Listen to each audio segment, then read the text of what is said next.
Сәлеметсіңдер ме балалар? Бүгінгі біздің тақырып Каспий теңізі. Каспийское море.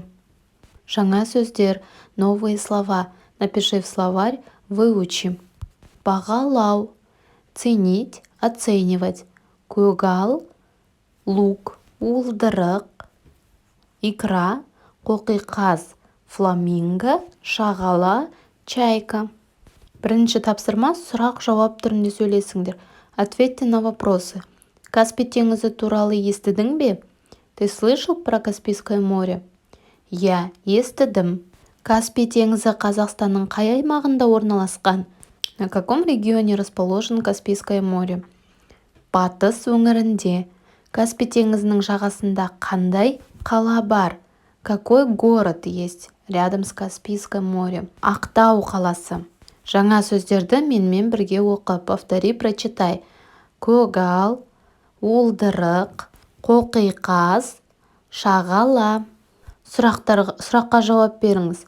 Ответьте на вопросы. Каспий теңізінің маңында қандай мемлекеттер орналасқан? Какие страны расположены рядом с Каспийским морем? Азербайжан, Иран, Қазақстан, Ресей, Түркмения. Сен білесің бе? А ты знаешь? Каспий теңізінің жалпы ауданы 376 мың километр. Жағалау сызығы Қазақстан үлесіне 29%, Ресейге 9%, Азербайжанға 20%, Түркменстанға 21%, Иранға 14%. Общая площадь Каспийского моря 367 тысяч километров.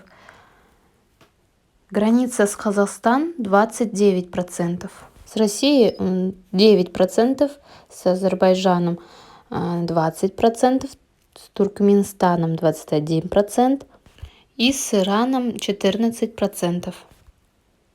Есте сақта, запомни. Если 10% из 100, мы говорим жүздің 10%.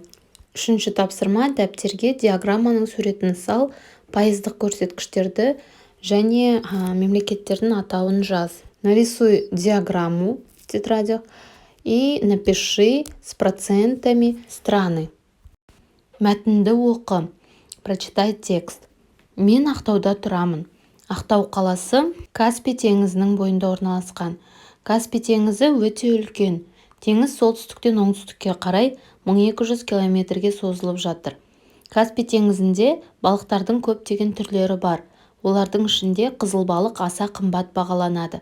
Оның қара уылдырығын өте қымбат бағаға сатады. Я живу в Ахтау. Ахтау расположен рядом с озером Каспий. Каспий очень большой. От севера до юга 1200 километров. На Каспии есть многие виды рыб. Из них севрюга дорого ценится.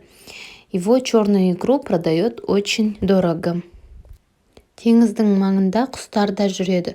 Кептер, шағала, қаз, үйрек және аққулар бұл маңда өте көп. Қазақстанда сирек кездесетін қоқиқазды да Каспийдің жағасынан көруге болады. Бұл құстар көгалдан гөрі судың маңында өз қоректерін оңай табады. Отбасымызбен құстарға жем бергенді ұнатамыз.